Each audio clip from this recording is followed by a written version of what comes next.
Okay, so we're proving by using the differentiation formulas, the derivative with respect to x of x is 1, and basically the product rule, right?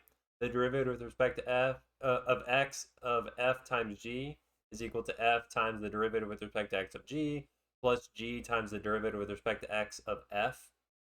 We want to prove basically the power rule, okay? So we're going to do this by induction, more specifically, the principle of mathematical induction. So let's start with our proof by induction. Okay. So the proof by induction, we with the PMI, we have to start with the base step, right? So we have to show that it actually works for at least one of the items, right? At least one of the natural numbers. So let's check it out. So the derivative with respect to x of x to the 1 is equal to the derivative with respect to x of x, which from our assumption is equal to 1.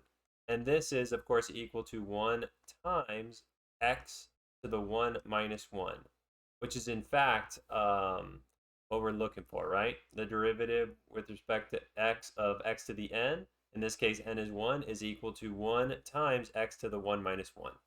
So at least for the first one, it's true. So now we're just going to move on to the inductive step, right? So induction step.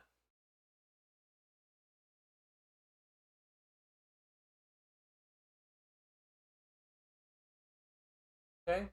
So we're going to suppose the statement is true for some integer k. That's how I'm going to represent that as s of k. The statement, the derivative with respect to x of x to the n or x to the k is equal to k times x to the k minus 1. I'm going to assume it works for some integer k. And of course, by the principle of mathematical induction, if I can show, assuming that it works for the previous term k, if I can show that it works for the next term k plus 1, then I can show that it works for any integer, right? So let's go ahead and do that.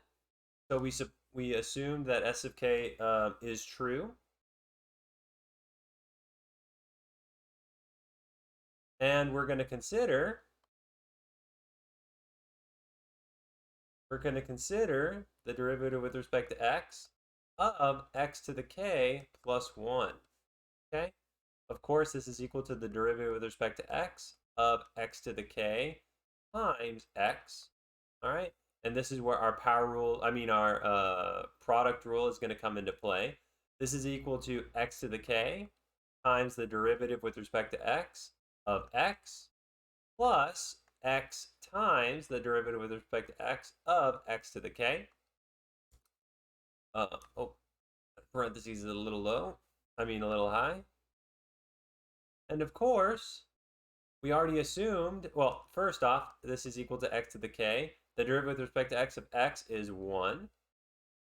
Plus, we know that this is x times, and we assumed that the derivative with respect to x of x to the k is in fact k times x to the k minus 1, right? So from here, this is equal to x to the k plus, so this will be k times x to the k, right? Because x times x to the k minus 1 will be x to the k, right? And then this will be equal to, so we can factor out the x to the k, 1 plus k, right? Okay.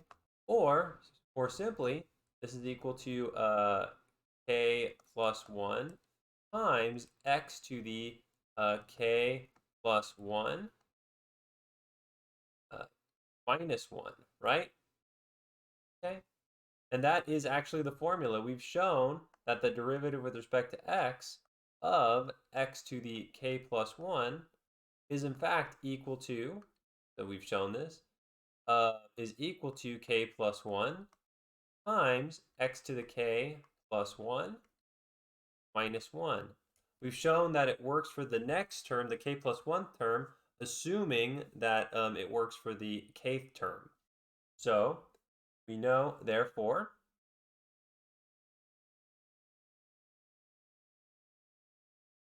by PMI, principle of mathematical induction, we know S of n is true